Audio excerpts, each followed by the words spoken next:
ഇനി വീട്ടിൽ ചിക്കൻ മേടിക്കുമ്പോൾ ഇതുപോലൊന്ന് ട്രൈ ചെയ്ത് നോക്കണേ. അത്രയ്ക്ക് അടിപൊളി ടേസ്റ്റാണ്. പൊറോട്ടയുടെയും ചപ്പാത്തിയുടെയൊക്കെ കൂടെ നല്ല ബെസ്റ്റ് കോമ്പിനേഷനാണ്.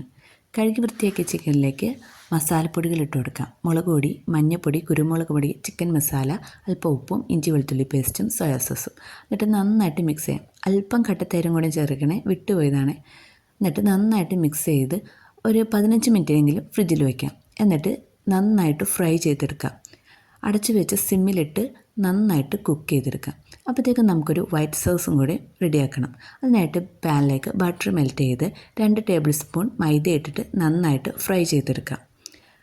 നന്നായിട്ട് ഫ്രൈ ചെയ്ത് വരുമ്പോഴേക്കും അതിലേക്ക് പാലൊഴിച്ച് കൊടുക്കാം. പാലൊഴിച്ച് കൊടുക്കുമ്പോൾ ഇത് കട്ട പിടിക്കുവേ, അതുകൊണ്ട് സിമ്മിലിട്ടിട്ട് നന്നായിട്ട് ഇളക്കി മിക്സ് ചെയ്യണം. ആ മിക്സിലേക്ക് ഒറിഗാനോ, കുരുമുളക് പൊടി, ആവശ്യത്തിനുള്ള ഉപ്പും കൂടിയും ചേർത്തിട്ട് നന്നായിട്ട് സിമ്മിലിട്ട് അടച്ചു വെച്ച് ഒന്ന് തിളപ്പിച്ചെടുക്കാം. അപ്പോഴത്തേക്കും നമ്മുടെ ചിക്കൻ നല്ല ഫ്രൈ ആയിട്ടുണ്ടാവും. ആ ഫ്രൈ ആയ ചിക്കനിലേക്ക് ഈ വൈറ്റ് സോസ് നമുക്ക് ചേർത്ത് കൊടുക്കാം. സിമ്മിലിട്ട് വേണം ചെയ്യാനായിട്ട്.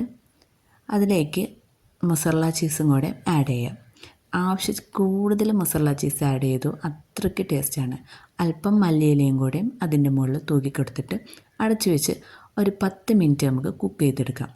ചിക്കൻ കറി വയ്ക്കുന്നതിന് പകരം ഇനി ഇതുപോലൊന്ന് ട്രൈ ചെയ്യണം കേട്ടോ. അടിപൊളി ടേസ്റ്റാണ്.